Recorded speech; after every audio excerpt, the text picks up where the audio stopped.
ini penjelasan Bu Ais mengenai penghitungan determinan matriks. Kalau sebelumnya teman-teman sudah menggunakan reduksi baris, sekarang kita menggunakan metode kofaktor. Nah, ini yang atas ini adalah penjelasan Bu Ais mengenai definisi determinan matriks, sudah ada di buku dan kita sudah bahas. Kemudian untuk ukuran 2x2 dan 3x3, Bu Ais anggap teman-teman sudah tahu. Nah, sekarang kita masuk ke yang ordonya n kali n. Ya, untuk yang matriks berordo n kali n, seperti yang tadi saya katakan, ini adalah metode alternatif kalau teman-teman mau menghitung determinan matriks tapi tidak menggunakan reduksi baris. Maka Anda bisa gunakan yang kita sebut dengan ekspansi kofaktor. Nah, sebenarnya urutan mengerjakan atau menghitung determinan matriks menggunakan ekspansi kofaktor adalah yang pertama, ya saya tulis di sini, Anda pilih baris atau kolom yang Anda mau ekspansikan. Ya, setelah Anda pilih baris atau kolomnya, yang kedua, tuliskan rumusnya. Menggunakan yang sudah ada ya, tuliskan rumusnya. Nah, setelah Anda tulis rumusnya, baru yang ketiga, Anda hitung minor. Kemudian yang terakhir, hitung kofaktor. Nah, nanti setelah langkah keempat, maka dari sini Anda akan dapatkan determinannya. Jadi saya ulangi, pilih baris atau kolomnya, tulis rumusnya, hitung minornya, kemudian hitung kofaktor, maka Anda akan dapatkan determinan. Nah, sekarang pertanyaannya, memilih baris atau kolom? Memilih baris atau kolom itu memilih yang bagaimana gitu ya. Nah, memilih baris atau kolom yang akan Anda ekspansikan itu ada kuncinya sebenarnya. Dan Anda akan tahu ketika Anda mengerjakan soal yang sudah saya berikan di bawah ini. Ya, ini Bu sudah berikan soalnya ini. Jika B adalah matriks ini ukurannya 3x3, tentukan determinan B dengan menggunakan ekspansi semua baris dan kolom. Jadi ekspansi baris 1, baris 2, baris 3, kolom 1, kolom 2, kolom 3. Gitu ya, Anda kerjakan semuanya. Nah, saya mau Anda kerjakan, kemudian Anda bandingkan hasil dan prosesnya. Apakah prosesnya yang mana yang lebih enak ketika Anda mengerjakan? Seperti itu ya. Kemudian hasilnya apakah sama, apakah berbeda? Nah, baru Anda tarik kesimpulan dari situ. Sekarang saya kembali ke yang tadi, gue jelaskan. Memilih baris atau kolom, ada yang menjawab ya, yang seperti apa baris atau kolomnya. Kemudian tulis rumus. Nah, tulis rumus ini Anda lihat di sini. Ketika saya mau mengekspansikan sepanjang baris, ya, sepanjang baris ke I, maka rumusnya adalah ini, AI1, CI1, dan seterusnya. Maka, contohnya, kalau saya memilih baris 2, gitu ya, baris 2, maka di sini I-nya saya ganti 2. Rumus determinannya nanti akan menjadi, misalkan matriksnya A, ya, akan menjadi A21, C21. Ditambah, terus di bawahnya A22, C22, ditambah, dan seterusnya, tambah A2N, C2N. Lihat ya, yang bergerak adalah I-nya. Nih. Sebenarnya bukan bergerak ya, karena dia tetap 2. Jadi yang berubah adalah I-nya. Tapi kalau Anda memilih sepanjang kolom, saya bulati yang ini, panjang kolom, maka yang berubah adalah ini. Ya, C-nya. Misalkan Anda pilih kolom ke-3 gitu ya. Misalkan ke-3, misalkan. Kolom ke C3 berarti ini 3.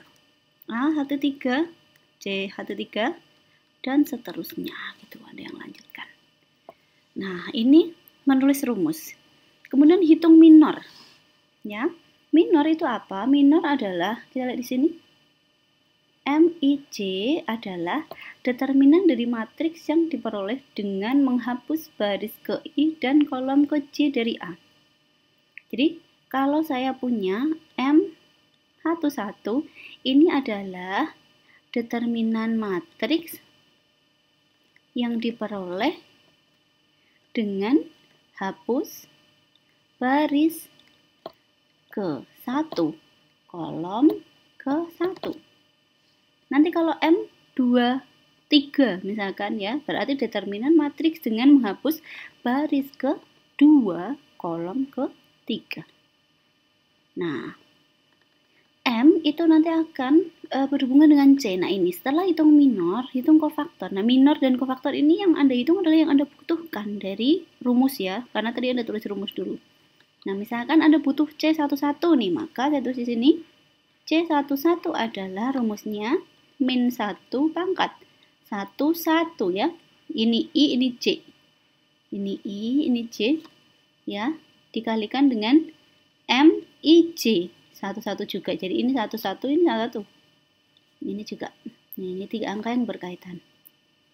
Kalau di sini C23 berarti min 1 pangkat 2 plus 3 gitu ya. Kalikan M23. Nah, seperti itu. Nah, karena Anda punya min 1 yang dipangkatkan, Anda ingat bahwa pangkat genap gitu akan menghasilkan angkanya ini nanti positif atau negatif? Min 1 pangkat 2 itu positif atau negatif? Positif ya. Min 1 pangkat 2 hasilnya adalah positif 1.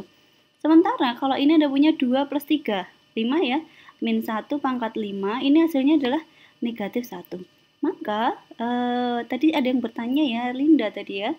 Ketika Anda punya ini ganjil, maka nilainya harus dikalikan dengan negatif 1 kofaktornya. Tapi ketika Anda punya ini genap jumlahannya, maka tidak perlu berubah karena dikalikan dengan angka 1 nilainya tetap. Nah, itu penjelasannya. Sekarang kita masuk ke contohnya. Mungkin akan lebih mudah dicontoh. Kita lihat di contohnya. Nah, ini matriksnya adalah 1, 2, 3. Saya baca barisnya 2, 2, 1, 4, 3, 1. Nah, misalkan nih saya pilih secara random. Saya gunakan ekspansi baris 1. Maka rumusnya adalah A11, C11, A12, C12, A13, C13. Menentukan rumus tadi Anda sudah tahu ya. I-nya diganti dengan angka 1 ya. Jadi baris 1 ini adalah I-nya. Gitu. Nah, berarti sekarang angka-angka yang saya butuhkan kalau saya gunakan rumus ini adalah C11, C12, dan C13. Nah, C11 berarti saya butuh apa? M11. Berarti dihitung dulu M11-nya. Nih, M11. M11 adalah determinan dari matriks yang diperoleh dengan menghapus baris 1, kolom 1. Berarti tinggal apa? 2, 1, 3, 1. Saya tulis di sini. 2, 1, 3, 1. Determinan matriks ini berarti berapa? 2 kali 1 dikurangi 1 kali 3. Jadi berapa? 3 dikurangi 2, ini 2 ya.